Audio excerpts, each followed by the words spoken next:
Weird News Weekly with Ben and Reid. Reid, it is that time once again. Time for another episode of Weird News Weekly. We are here once again. My name's Ben. This guy's name's Reid, and we're getting ready for another big show. How's things going, Reid? Ben, I was just telling you before, I think I'm cursed. I think I have got some curse on me. I don't know who I've pissed off in this world, but apparently I've pissed off someone. I've got a cold again. I don't know what's going on. I just got rid of this thing. It takes me 3 weeks to get over it. Apparently 5 minutes to catch a cold. So, don't know what I've done, but I've got some massive weird on me. Weird. It seems to be something that's going around at the moment. My partner's just had a cold as well. She's only just gotten over it over the past day or so. So it must be something that's going around certain areas of Geelong, and you've been susceptible to one of those areas. Have you been going to a separate bedroom of a night time to get some sleep, or are you that kind of nice partner that will sort of sit through all the coughing and all the splurting and all the other noises that we all make when we're sick? Usually it's just like, you'll sit through all that kind of stuff as a courtesy to still be around the person, but, just not have the usual intimate contact of kissing and all that kind of stuff all the time. So whilst there is a cold happening, kissing is out of the equation because you don't want to make the other person sick. So it's just like a nice kiss on the higher cheek, or like on the neck or something like that, or on the back of the hand or whatever. And yeah. Back of the hand? Yeah, work around it that way. Wow. Very romantic. Back of the hand. I didn't expect to hear to say that. No, but as far as stories are concerned for this week, I found a story about Kit Kats over in the US, Reid, and a guy who has found himself with a very large amount of Kit Kats in his car for some reason. So yeah, we'll get to hear more about that very soon. As well as that, another food story that I have here is all about fast food. And this one is all about anonymous fast food workers who have revealed what fast food you should probably avoid when going to your favourite fast food outlets. And as you said, Reid, we do like these stories, hearing from the workers themselves, because you get the insight of exactly what's going on from the people who have actually seen it firsthand. Oh, yes, to hear the dirty stories. Yeah. How about yourself, Reid? What have you found? Well, Ben, I'm pretty sure you've seen it. I'm pretty sure most of the world has seen it. It's this ridiculous mannequin challenge. I'm so sick and tired of it. It's barely been around, and already I'm over it. I think it's only been around about a week or so. Enough's enough. We get it. People just standing still. But I'm going to talk about why it's become such a big thing over recent times, and who's making a bit of a dollar from it as well, because the thing about these challenges, there's always someone who's going to make some money off it somehow.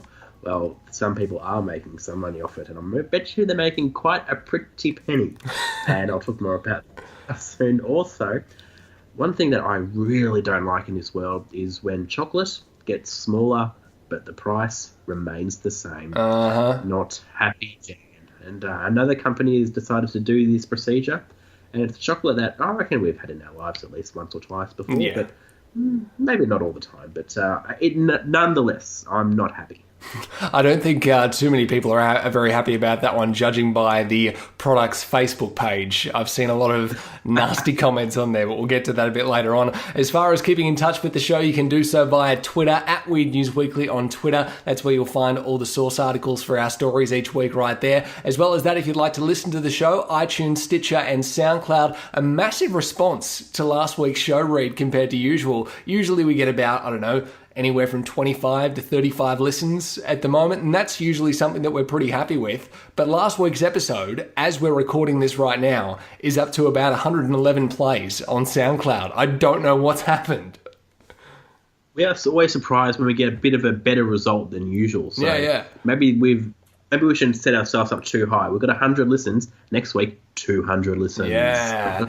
I don't think it'll work. So, of course, iTunes, Stitcher, SoundCloud, rate, review, and subscribe on those platforms right there. Just search Weird News Weekly, of course, and you'll find our blue circle logo right there, and just click on that one and make sure you stay and subscribe to get all the updates every week of the new shows. But, Reid, as we mentioned last week, we are changing things up a little bit this week, just kind of bring an ever so slightly different sound to the show, a little bit less produced, a little bit less radio show cut up sounding, because that's what we used to do with this show. We used to do a radio show and then cut it up into a podcast and have these little zip-zap transitions between each story. And that's what we continued to do once we actually transitioned into it being a full-time podcast. So now all those little zip-zap pieces are going to be gone, and we're just going to talk for about, 35 minutes to an hour, depending on how long we feel like talking for each week.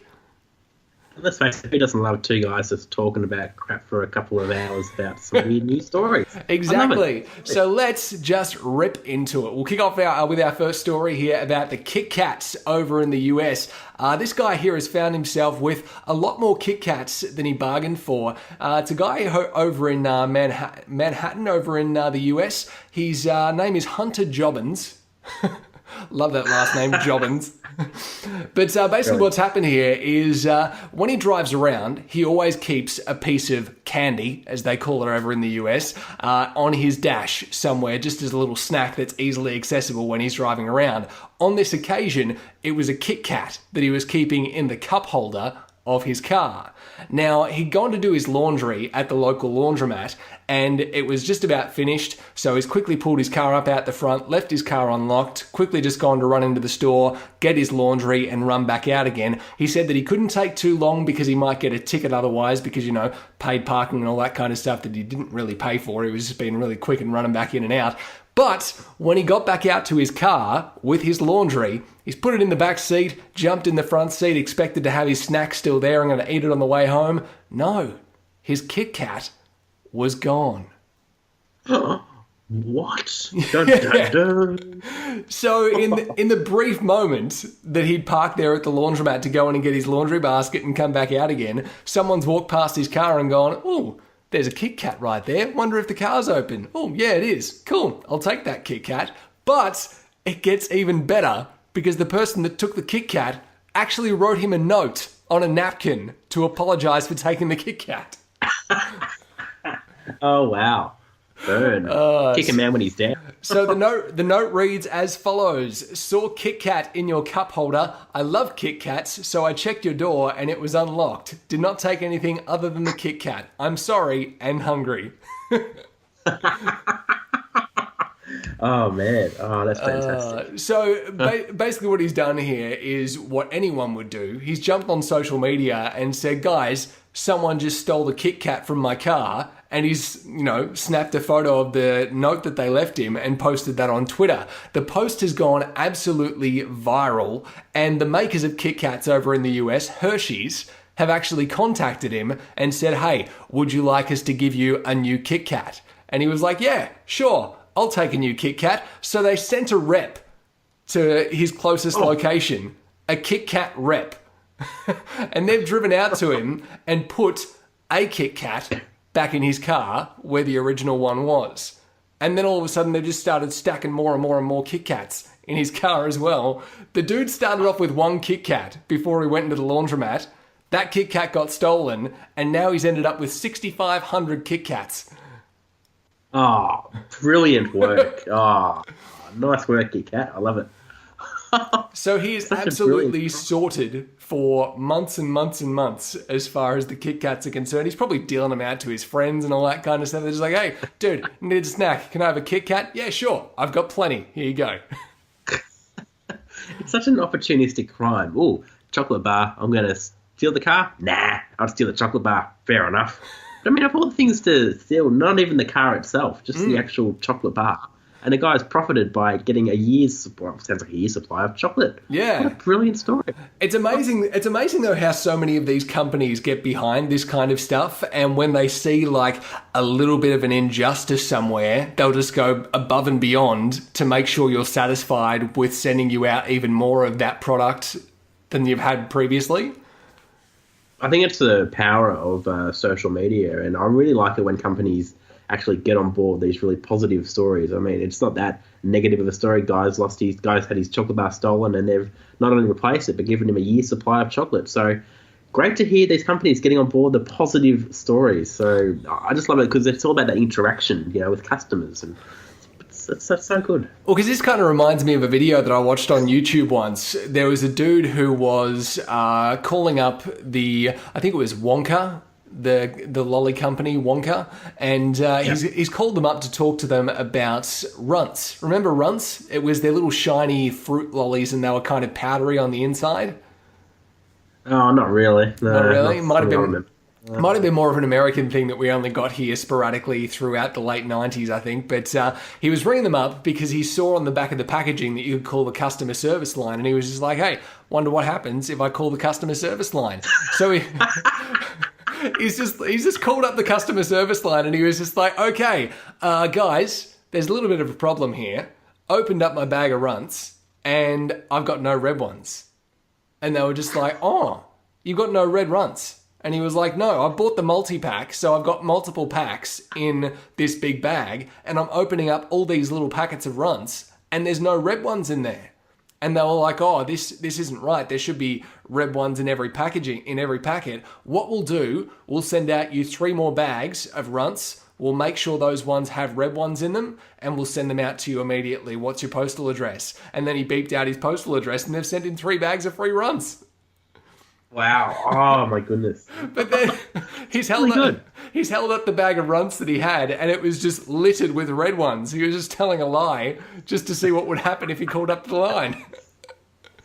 That's genius. I mean, let's face it, we've always wondered, especially like Fantails, they've got them as well, the customer satisfaction line, and it's at the back of most of those food labels anyway, but really, who's calling them? Exactly. Who's actually calling them to say, you know what, I wasn't happy. Rather than put it on social media and tell the world about it, I'm going to call you direct and say, hey, not happy with your product. Give me some more. It even kind of reminds me of that episode of How I Met Your Mother where Ted looks forward into the future and sees what he's going to be like, and he's a bald guy sitting on the couch eating a TV dinner, and then he rings up the customer service line and he's just like, oh, there was more cinnamon in my cobbler than I'm used to, or something like that, and they were just like, oh, sorry sir, is that a problem? And he was like, oh no, I was just calling you to let you know that I actually like that, please continue doing that in the future. They're just like, oh, thanks for the feedback, and he's like, oh, you're welcome. You'd think they'd be used to positive news if you're just calling for customer satisfaction, but when someone actually calls for good news, it must be a bit of a shock to them, apparently. Now, a question I want to ask you, Reid, considering we're talking about Kit Kats, what is the correct way in your mind to eat a Kit Kat? Ooh, correct way. It depends which one you get. Do you get the chunky or the split one with the 2 little Kit Kats in the packet? The one that's anywhere from 2 to 4 Kit Kat strips in the packet. Ah, okay. I just eat it one at a time. So break it off and repeat the same procedure 4 times over. Well, I think it was Stephen Colbert on one of the Tonight shows that they have over in the US. He was covering the US election. There was all this stuff going on, of course, with Trump and everything like that. And then he made this big address at the end saying, it's okay, people, there's still stuff that we can agree on. For all you people out there who eat Kit Kats by the whole bar and don't snap them individually, you're all animals, or something like that. And everyone was just like, yeah! It was like, wow, I didn't realize that many people felt so strongly about how to eat Kit Kats. Everyone's got different ways of eating food. I mean, we've seen that in the TV show Seinfeld with one of the guys eating a Snickers bar with a knife and fork. Apparently that's the only time that's ever been done. Wow, I've never actually seen that before. There you go. Oh, I'm going to have to send you the link to it. It's really funny. The one thing that I hate, though, when you snap, like when you've got a Kit Kat, right, and you snap the bits in half, it peels some of the chocolate off the side of one of the pieces, rather than snapping perfectly down the middle. And you're just like, great, I've got one piece with extra and one imperfect piece. That sucks. My mouth knows it's chocolate, but my brain says, you've lost a bit of chocolate from one bar to another bar. Just like no, the OCD in your brain just goes, no, put it back. Your mouth saying, shut up, brain, I want food. Exactly. But if you want to read more about this story, we'll post the link for you right now at the Twitter account at Weird News Weekly, and you can find out all the details right there. But Reid, we'll move on to the next one. What do you want to cover, mate? Oh, mate, I'm sick of this. We've seen so many challenges in our time of doing our show. We've had that stupid Jenna lips challenge thing. That was one of the worst ones I've ever seen. I think they'll still do it to this day. The Kylie Jenner lip challenge. Yeah, well, that was the one you get like a bit of a glass or something to your lips and you press it over, or something about lips. I remember you spoke about the story. And seriously? It was you suck your lips into the end of a glass and then you hold it in there for like, I don't know, 30 seconds or something like that, and then you pull the glass off, and then you have these big, massive, blood-filled, crazy-looking lips. But what people didn't realise is once the blood actually drains, you just end up with this big bruised circle around your lips, and it just makes you look like you've been punched in the mouth about 5 times. I remember when I saw it, I thought, hang on, that's what Shane Warne did with the cricket many years ago. He just had a beer and he was like, yeah. That's our version of it. Exactly. College, and we've got Shane Warne. Anyway, so basically what's happened is this challenge thing has really taken off. And I don't know about you, but I don't know where it all began. I had no idea about it. Anyway, the earliest place I've been able to track it is a few college schoolmates decided to put some... There's a track of music. It's called... it's from this R&B hip-hop duo. And the music stops at a certain point. And then the guys just stop whatever they're doing, and it's in like perfect timing, and then the song will continue, and they just go about their day. Okay. And they just carry on. And they uploaded this onto YouTube. It took about a week. Or I'm not sure what the average day for a video to go viral is, but it took them about a week. Yeah. All of a sudden got 20,000 likes, 20,000 retweets, all that sort of stuff. And then everyone's doing it. Now, who's doing it, you ask? The biggest people I saw doing it last week, Hillary Clinton. What? Yeah. She was, and this is where it gets even better. Not only was it Hillary Clinton, it was her husband Bill and musician, singer, you may have heard of him, John Bon Jovi. Oh my goodness! And all the staff on the plane are doing it as well. I hope the pilot wasn't doing it because that would be a little bit awkward. But everyone else is just sort of standing still, and you got a guy filming them, thinking, "Whoa, this is like the coolest thing ever." No, it's just people standing still. It's not that entertaining. You know it's not cool anymore when all the older generation is starting to do the mannequin challenge. It's completely lost its steam straight away when that happens. Completely embarrassing. It's like that old parent on Facebook who's got no idea what to do. What do I do here, son? Upload a photo? No. But it's catching on over here in Australia as well. In the AFL, the Brisbane Lions uploaded a video. And they're doing a training session up in Brisbane, and all of a sudden they're doing a mannequin challenge. My message to the Brisbane Lions, forget the mannequin challenge. Actually focus on playing footy, you terrible team. I mean, they're shocking, and they're focusing on a mannequin challenge. Come on. At the end of last season, where were they sitting on the ladder? It was like third bottom or something like that?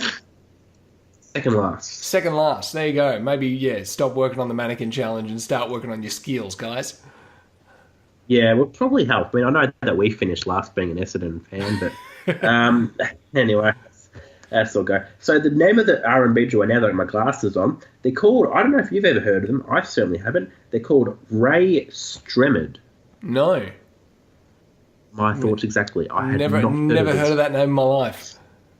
And a lot of the song they set the music to is by their own song called Black Beatles. Okay. Now, I haven't been able to see where they are on the iTunes chart, but I had a look at their social media, as you know we all do. Yeah. Their social media is skyrocketing. They're getting so many comments and so many likes, and I bet you these people are buying that single of theirs and they're doing it to their own mannequin challenge. So whenever these challenges come out, there's always an angle. How do we make money out of this? Boom. Have an R&B hip-hop duo, make a song to it, and they'll make money off it. So that's the angle of how to make money out of a viral video. Have a band make a song to it. Yeah. Boom. Also, Destiny's Child, they've done it. Okay. Not as a group, but individually. You've got, Beyonce, and the other two, Kelly Williams, I think, is that her name?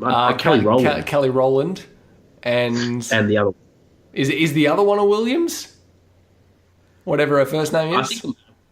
I think it's Michelle. Yeah, possibly. Maybe she's always referred to as the other one. She was the other one that wasn't as successful when they all went solo. It's like the you got a family of 2 sons and a daughter, and the daughter's well, but there's always that poor old son who just couldn't quite make it. Yeah, and dad feels sorry. No. Anyway, you know who that is though? That's the cause.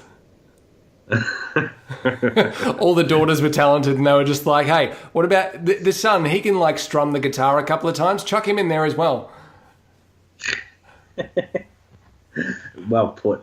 But I've got to say, man, I'm so sick of these challenges. I think people are just coming up with new ways of trying to get internet famous. Yeah. Because the other challenges we had was the ice bucket challenge, and even though that was meant to be for a good cause for motor neuron disease, I guarantee you, barely anyone donated money to motor neuron disease. But they just did it because it was a viral video, and they thought, hey, we can be internet famous here. Let's make a video of us splashing ice on our face.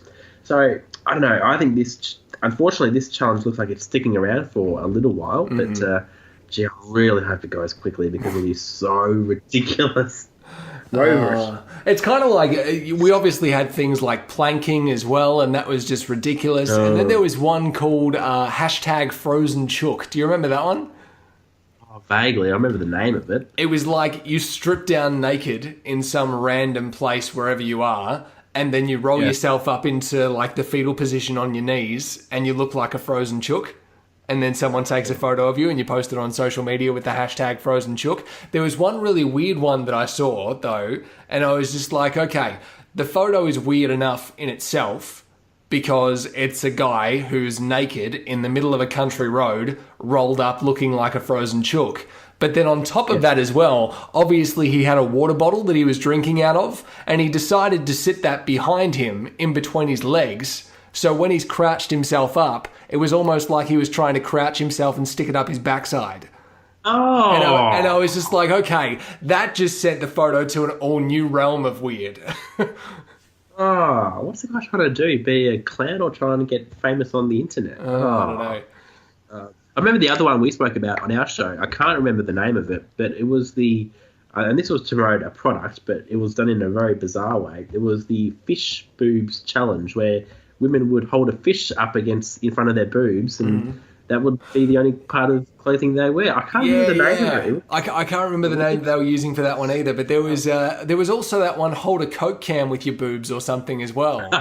And yeah, that's right. So many people were just like, oh, yeah, just tape it onto their chest. And like, it was mostly all the guys who were just like, okay, I don't have boobs, so I'll just tape it onto my chest and just post it on Instagram and just be like, hey, check out my Coke can, guys.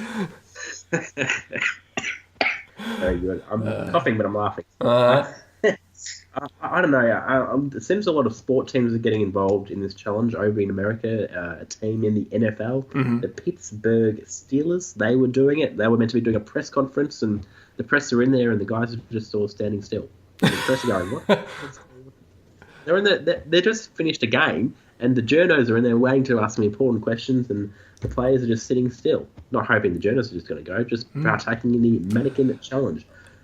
One team that I am hoping who isn't taking part in this whole thing at the moment, I'm hoping they're concentrating on their actual game, is Melbourne United, the basketball team that we both follow, because we are dead last at the moment, on the bottom of the ladder. But the good news is, if we win this weekend, we jump from 8th straight up to 4th, which is awesome. Bizarre how the NBL system works. Well, because it's so early in the game, we still have the ability to do that. If it was later on in the season, I highly doubt we're going to go from last to 4th anytime soon. So it's good to see that we can do that now. It is. I must say, I did like it in one of the games last week. I think it was one of the players was really going off at the coach, and the coach was going off at the players. And poor Chris Golding, he's just sitting there on the sideline saying, "Hey, calm down, we've got a game to play. Calm down." It was quite fun. It was a funny exchange, though, because Dean Demopoulos, who's the coach of Melbourne United, Kyle Adnam just got called for a travel. Dean Demopoulos was just like, I don't know if it was a travel. Was it a travel? And he's asking all his players on the bench, was it a travel? Look at the screen. Was it a travel? And so they're all looking up at the screen. He looks at Chris Golding and he's like, Chris, was it a travel? And he's like, I don't know. I'm watching the screen. And then he's looked up at the screen and he's clearly seen that it was a travel. And then Dean's gone, was it a travel? And he's like, yes, he travelled. And he's like, I don't care. And he just walked off. And I was just like, oh my God, you made such a stink about it, and then you're just like, I don't care. You're trying to take ownership of it, but no, can't win. I don't care. But I don't know, mate. This has got to go. This challenge, we've had enough of it. It's been around for about a week, maybe 2 weeks. Enough's enough. We get it. Unfortunately, a lot of radio stations are doing it. There's video of a radio show up in Melbourne. They were doing it, and then not only were the radio show doing it, but they went into the staff room. They're all doing it, and everyone's still thinking, come on, I mean, don't you have better things to do than sit around doing nothing. I mean, that's what you pay to do, but actually, don't film it. I mean, do your work. Yeah. I remember when they all used to come up, like in the early kind of radio social media days, when I kind of first started in radio, everyone was jumping on the bandwagon of absolutely everything. And that was kind of when planking was first a big deal. And I actually had one of the guys who I was working with at the time, he did a whole on-air shift in plank position on the radio desk. And I had to do the paneling for him whilst he was planking. Because obviously he couldn't see the panel because he's lying down face first on the desk and he's just got the microphone under his chin. They should teach that at radio school, saying, kids, if you want to partake in pranks, this is what you have to do. You've got a panel while the talent partakes in planking. Exactly. But if you want to read more on this story, we will post the links for you right now at the Twitter accounts, at Weird News Weekly on Twitter. You can find all the details right there. And we move on, Reid, to a food story. This one is all about anonymous fast food workers who have revealed what fast food you should probably avoid when you go to your favourite fast food place. Now, there's not a huge list of items here, but there's some key ones that I reckon a lot of people would enjoy, and these workers are saying, nah, guys, probably you don't want to go anywhere near those ones right there. The first one is KFC gravy. Ooh, those are the big products. Now, a lot of people love their KFC gravy, but one person in particular, a former cook at KFC, recommends that you stay away from the gravy completely because it's primarily made of the filthy oil that stores up on the bottom of the cookers over the day and is then served to customers the next day. Ooh. So all the gravy that you're eating is basically gravy powder mixed with yesterday's fryer oil. Oh, geez. And quick side note, I think you used the term cook a bit loosely there for that story. Yeah. Definitely not much cooking going on there at KFC.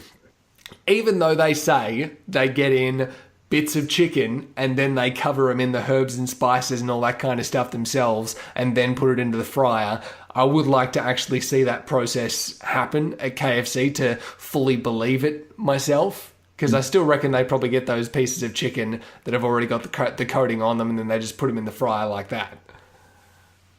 We'll never know, but I reckon that's probably a good possibility. Exactly. So stay away from the KFC gravy. I know a lot of people are going to be very sad about that one right there. Also, another one to stay away from is side salads. And this is a particular one for McDonald's, for example. McDonald's are very big on putting their salads out there these days and saying, hey guys, it's part of our healthy choices menu. You can get a salad at Macca's now. But apparently those salads sell so badly that usually they're sitting there for days and get re-stickered every single day until they do actually sell. Oh. Let's face it, no one's going there to eat a salad anyway. So. No. So it's kind of one of those things where you have to kind of wonder what kind of chemicals have been used to even just preserve the salads for as long as they've been preserved for over those days that they're still they're still seen as okay to purchase, basically. Well, there's so many of those preservatives, it's hard to keep up with how many there are and what they do, so goodness knows. Another one from Macca's, and this is another one because it doesn't sell all that well, so it kind of hangs around for a little while, is the fillet of fish burger. Oh, okay. All right. Now, of course, here in Australia, we call it the fillet of fish burger. Over in the US, they call it the filet of fish burger. Filet. And it's one of those ones that doesn't really sell all that well. Not too many people are going into McDonald's and saying, hey guys, can I have a fillet of fish these days? I haven't heard anyone order a fillet of fish for ages at McDonald's. And they're basically saying that, yeah, no one orders the fillet of fish, so when someone finally does, make sure you ask for a fresh one, because the ones that are sitting there on the warmer rack have been sitting there since the start of the day. And the guy, I got a feeling it's one of those burgers that say, hey, I'll give you $5 if you eat that fillet of fish. Yeah. Well, because basically the guy who is the anonymous worker who's talking about this one here, he said basically the ones that go out at the start of the day are usually the ones that'll be there for the majority of the day because they just won't sell, and those things get nasty by the end of the if they're still sitting there at the end of the day, they will get absolutely disgusting. So if you want to fillet a fish, always ask for a fresh one. Oh, it makes me wonder why they still bother with it. I mean, seriously, just get rid of the damn thing. And he's actually, the guy who's talking here has actually said it goes for any fast food place, really. Never order anything too close to closing time because there's a good chance that it won't be fresh. And to make sure you are going to have a good experience getting fast food, always preferably ask for the freshest one that's made or ask them to make you a fresh new one. It's a new challenge we can ask our listeners. Maybe if you're at a fast food place in the next week or so, say, hey, I want it fresh, please, nothing else. Yeah, exactly. I've never heard of this before, so I might try this. Also, another one that you wouldn't really think of is ice. And we're not talking about the drug ice here. We're talking Especially if they started selling that. Ice, now available at Macca's. Get your high on. Oh, man. They'll change their slogan from it's Mac time now to it's high time now. or just, it's high time you had Macca's.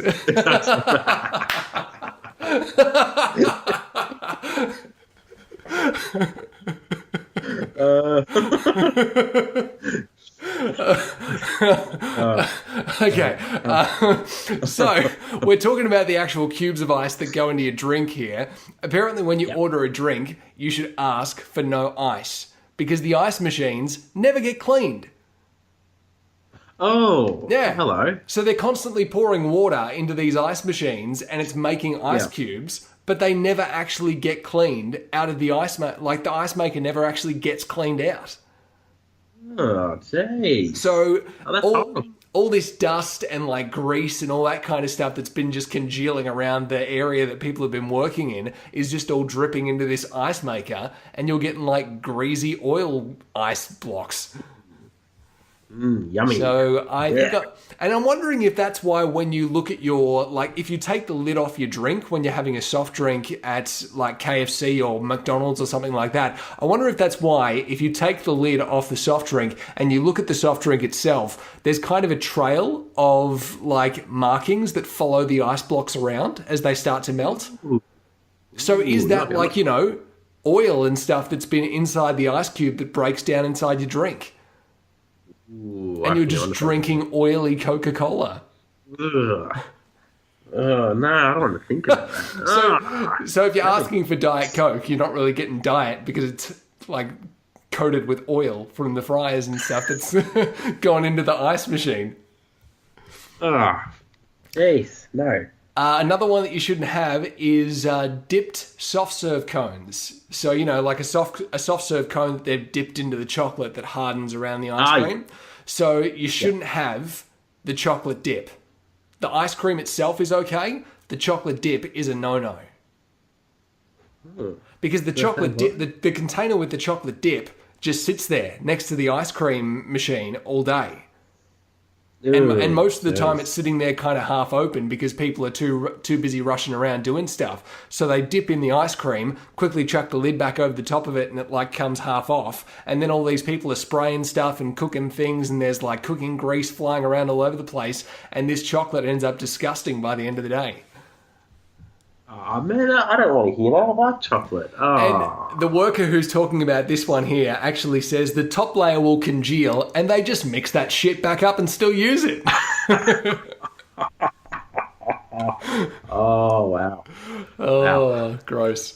But that's pretty much all the items on the list right there. They're the main ones that you should stay away from. There's a few more employee tips that you can read as far as these items and a few more are concerned. So if you want to check out the full details on this thing, we will post it for you right now at the Twitter account, at Weird News Weekly on Twitter. You can see everything you need to know, all the ins and outs of the stuff that you should not be buying at your favourite fast food restaurant. Is there anything that you're kind of concerned about now, Reid, as far as your fast food's concerned, stuff that you might not buy anymore?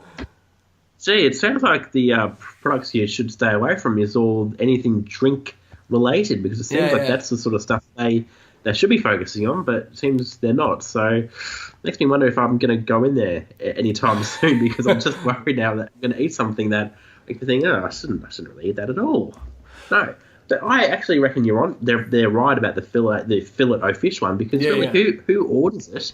And I reckon they'd be lucky to sell 5 a day. So I reckon he's onto something. Well, the interesting thing here in Australia, at least as far as KFC is concerned, they're one of the restaurant chains, the fast food restaurant chains that actually sell their drinks still in like the 600ml bottles and stuff like that. So you'll get a Pepsi or a Pepsi Max or something like that, and it's still in a bottle. They're not putting it in one of those cups that they've, just pushed it out of the machine and it's filled up a cup and then they're putting the lid on top. So I guess that's more of a friendlier way of doing it as far as your health concerns are concerned. And whereas places like Macca's, they still fill up the cup for you from their machine and their syrup and all that kind of stuff as they do.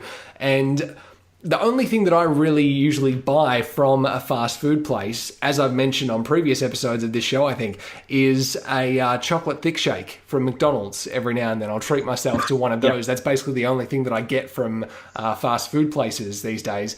And it kind of makes me wonder, like, what's just in general, because they have to have those cups stored somewhere. So what's getting all over those cups before they actually fill them up with whatever you're going to drink out of them? Probably anything that's happening to be in that area at a certain time of the flying variety, maybe. Well, because when you think about it, like those cups are sticking out of the sides of the machine, and they pick out a new cup each time, and it like pushes up the next one so they can easily pull the next one out. So when a new cup is exposed, it's basically exposed to everything else that's flying around the place, like in the kitchen, basically. And then they grab another one out, and then that cup gets exposed to everything that's flying around in the kitchen area. I think I just vomited in my mouth, and not because I'm sick. We're just creating a nation of germaphobes, I think. I think we are. Well, every kid nowadays has a peanut allergy. Everyone going into a fast food place is going to have a fast food allergy, by the sounds of it. Yeah. As we mentioned, though, at Weird News Weekly on Twitter, if you want to read all the details right there on this story, we'll post it for you right there. You can get those extra employee tips as well for things that you should be staying away from at your favourite fast food restaurant. But Reid, we move on to our last story for the week. What are we covering this time around? Well, they've done it again. Another company has decided to shorten a chocolate, but this is the kicker. The price remains the same. We have a lot of food talk this week, and in particular chocolate bars. Yeah. We started off with a chocolate bar and we're finishing up with a chocolate bar. We bookended the episode perfectly here. Well, we didn't discuss it beforehand, so I quite like it. We've done that quite well.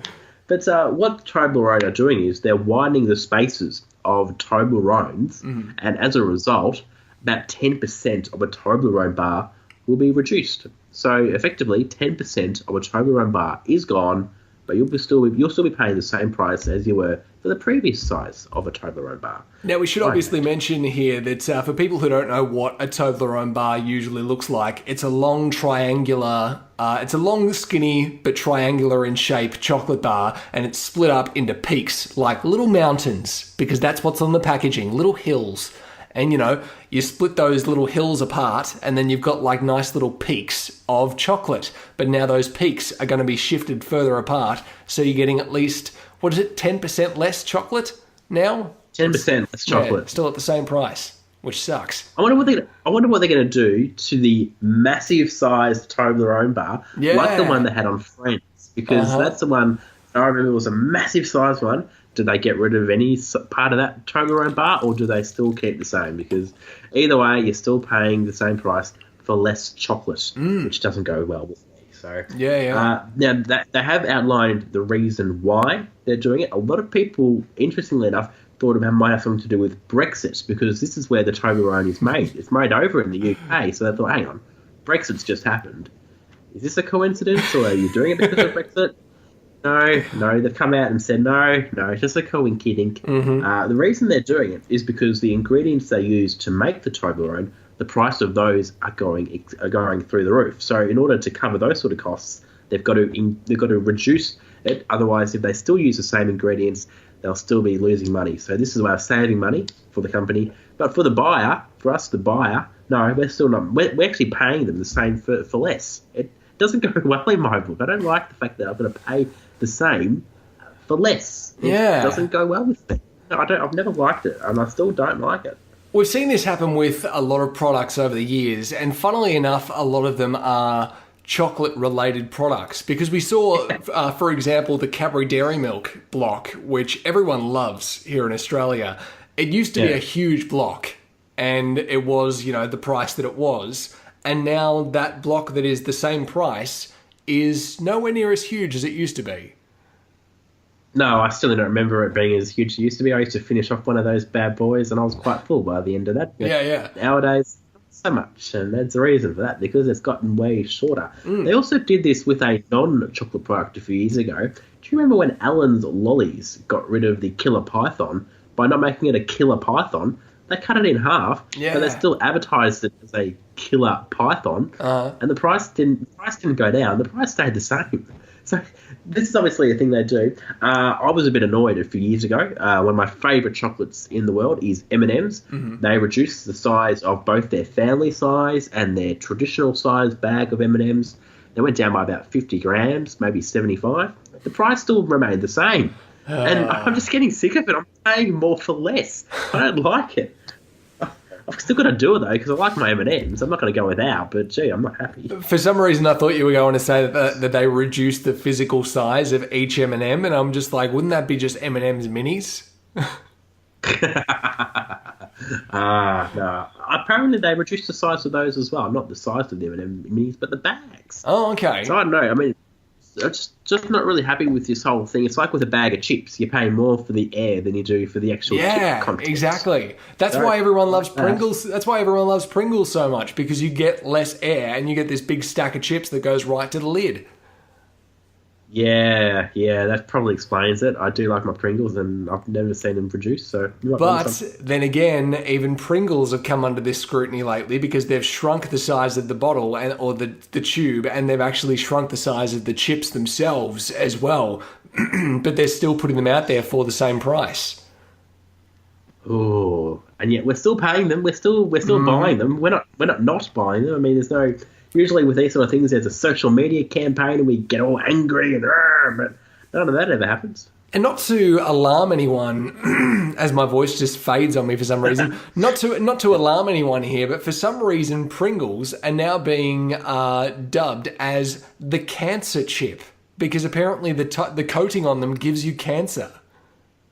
What? But I feel like this is one of those things where it's just like, oh, everything gives you cancer these days, guys. And it's just like you would have to consume an absolute metric ton of Pringles to even have that kind of effect on your body where it could possibly give you cancer. Mate, they say the same thing about coffee and chocolate on the news every week. One week, if you drink a cappuccino and a latte every day, you will have excellent blood pressure. The next week, if you drink a cappuccino, you will die an early death. I can't keep up. Which is it? Is it more or less, or do I not bother at all? I mean, tell me the truth. What's going on? And even with eggs as well. Oh, eggs are great. No, eggs cause heart disease. Oh, no, eggs are great again. Oh, no, they cause this now. And it's like, come on, guys, make up your mind about eggs here. Do we really want to eat eggs, or do we not want to eat eggs? We want to eat eggs. People want to eat eggs. Don't tell them not to eat eggs. Don't tell them not. They won't be happy. But exactly. Yeah, I don't know. Maybe this new thing of it is obviously they're going to make a fortune anyway because people are still going to be buying Toblerones and all the rest of it. But I don't like it. I don't like paying more for less. I've never have, never will. Yeah. So I don't get on board with it. But I got to say, it's been a long time since I've even had a Toblerone. But I'm not happy regardless. I don't like it. I don't like this strategy. I wonder what this is going to turn out like as far as... Because obviously we mentioned the sizing of a normal Toblerone compared to the gigantic Toblerones that you can get over in the UK. If they are spacing the peaks apart on every single kind of Toblerone, is this kind of almost going to be like a currency exchange rate thing here? Where like the bigger it is, the less you actually get? Ooh. Because you think about it, when we change Australian currency over into US currency, right? When you look at it like, $10 Australian transfers into around $8 US. but then you go up to like $1,500 in Australian, transfers over to like, I don't know, 1,150 US. And so you have this bigger looking gap when you get up higher. So is it going to be in grams or something like that? So much far less than it used to be as you get up to the bigger Toblerone, even though it still looks big. It's like a few years ago when bananas were worth like $7 for one banana. Yeah. They were their own currency. Exactly. You use a banana to pay for something in the supermarket. Oh, there you go, $4. Have a banana. It'll be enough. Apparently that's the thing with avocados in Alaska. Because obviously the climate of Alaska, they can't actually grow their own avocados there or anything like that. So they always get them sent up there, and people are buying avocados that have been shipped in from the lower parts of the USA. And they're just like, my God, these avocados are so ridiculously expensive. It's like $7 for one. So we could basically use them as a form of currency if you wanted to. No more smashing avocados for you, young man. Yeah. Be mine too. All those hipster cafes would just be like selling smashed avocado on toast for about $80. Did you hear a story a few weeks ago where I think he's described as a demographer, whatever they do. He said, young people of Australia can't afford homes because they're paying $22 on a Saturday morning for smashed avocado. That's why the Australian people can't afford homes. The hipster generation are not buying homes because they are affording it on smashed avocado. How dare they? The younger people went off their nuts. The younger generation who are just ruining everything these days. It's like an older talkback host. Oh, the young people of today, they don't know what to do. They're smashing avocados. They're not buying homes. What is going on with this generation? Angry old man. Oh, basically, yeah. But it kind of reminds me of, like, just going on a quick tangent here. The social media network Vine. They're actually closing. Yeah. They're actually closing down now because no one's really using the platform anymore. And apparently there was a list of Vine stars, as they called themselves, because they were the top Viners with the most subscribers or whatever it was, followers or whatever they have on there. And they basically banded together and got in touch with the guys who created Vine and said, hey guys, we promise we will post more Vines if you pay us to do so. If you compensate us by, giving us money to post a certain amount of Vines each month, we will post more Vines, and then therefore you'll get more people back on the site because they want to see our content because we're super popular.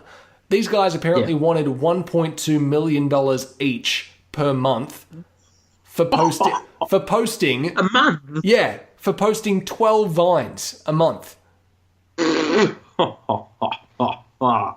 Oh, jeez, what's wrong with the young generation of today? And they actually thought that was a good deal. They were going to the guys who created Vine, and they were saying, okay, give us each $1.2 million a month, and we will post 12 6-second videos a month. And people will come back to this site. Such a specific amount, 1.2 million. I mean, what about 1.5? 1.8? Why 1.2? I guess it equates to, what would that be, $200,000 per Vine? It would, Yeah. yes. So 200. Wow, that's quite a lot. You pay less for a Super Bowl ad. Exactly. So it equated to something like they're asking to be paid 3 times what the president gets paid per month to make 12 6-second videos per month. Jeez. Oh, well, no wonder Vine is going out of business, can't afford to pay all these people. Yeah, exactly. 1.2. Oh, jeez. Goodbye, Vine. But if you want to read more... If you want to read more about our story there as far as this whole thing is concerned, jump onto Twitter right now, at Weird News Weekly on Twitter. You'll find the full details of everything right there, as well as all our stories throughout the show that we have covered. But Reid, time to wrap things up for another week. Any final thoughts that you have for anything this week? Yeah, next time I go to a fast food chain, I'm going to get my mate of mine to order the fillet of fish, and if he dies from it, I won't be ordering the fillet of fish anymore. Using him as a test subject.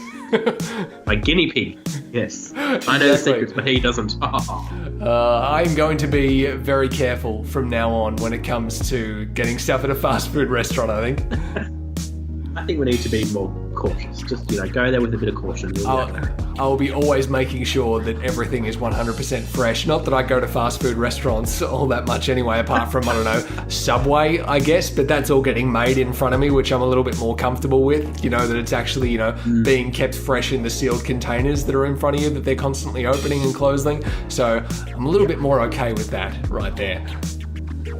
I'm with you. I'm on the way. But of course, if you want to follow along with the show, you can do so on Twitter, at Weird News Weekly on Twitter. Every single week, our source stories go right there. You can click all the links and read more about all the topics that we've covered. As well as that, if you want to follow along with the show, listening and watching wise, you can do so on Stitcher, Soundcloud, and iTunes. Also, watch the show on YouTube, rate, review, and subscribe on all those platforms right there. Comment wherever you like as well, and we'll keep in touch with you and your comments too, and we'll give a bit of feedback as far as what you guys are saying with the show as well, and hopefully we can keep this train rolling on the up and up as far as our listens are concerned in the coming weeks, because last week's episode, my goodness, that thing skyrocketed compared to usual. We smashed it out of the park. Yeah. It's still going now. Still going. Hit it for 6, that one. Oh yeah. But a home run in baseball.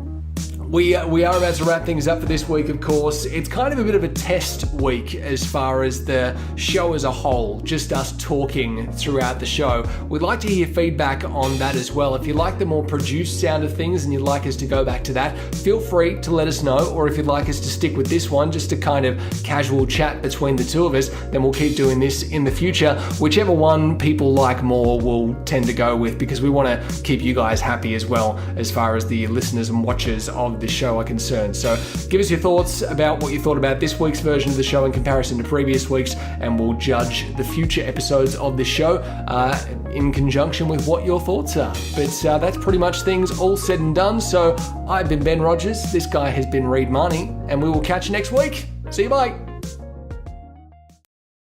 His name is Hunter Jobbins. Love that last name, Jobbins.